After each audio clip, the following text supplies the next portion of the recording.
Sinagot ni Maine Mendoza ang lahat ng tanong sa special talk show segment ng Itbulaga, nitong Sabado para sa celebration ng kanyang 30th birthday. Ginaya pa ni Wally Bayola si Boy Abunda at si Jose Manalo naman ay nag-ala Jojo Alajar para sa nasabing talk show segment ng EB.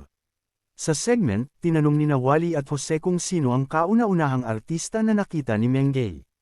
Si Enrique Hill ang sagot ni Maine. Hindi nga raw makalimutan ng TV host actress ang pagiging gentleman ni Ken sa kanya noon. Nangyari raw ito noong panahong hindi pa artista si Maine.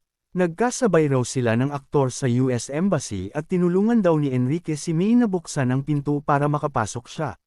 Samantala, inamin din ni Mengay na si Arjo Ataide ang kanyang first crush sa showbiz. May resibong tweet pa si Maine dahil noong July 28, 2013 ay nag-tweet siyang, Arjo Cutie.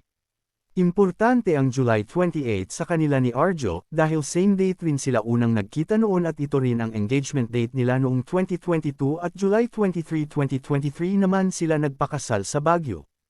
Nasa studio rin ang mga kapatid at pamangkin ni Maine para i-surprise siya. May sakit daw ang tatay ni Maine kaya nag-video greeting na lang ang mga magulang niya, na hiniritan na siya ng apo. Maging ang mga magulang ni Arjo ay humirit na rin ng apo kay Maine. Shook nga ang birthday girl dahil biglang sumulpot si Arjo sa studio dahil akala niya ay video greeting lang din ang gagawin ng kanyang husband. Sa Lunes pa ang talagang kaarawan ni Mengay pero dahil taping ang The Barkads Noontime Show tuwing Monday kaya nag-advance celebration na sila sa Itbulaga, nitong Sabado. Happy 30th birthday, Maine!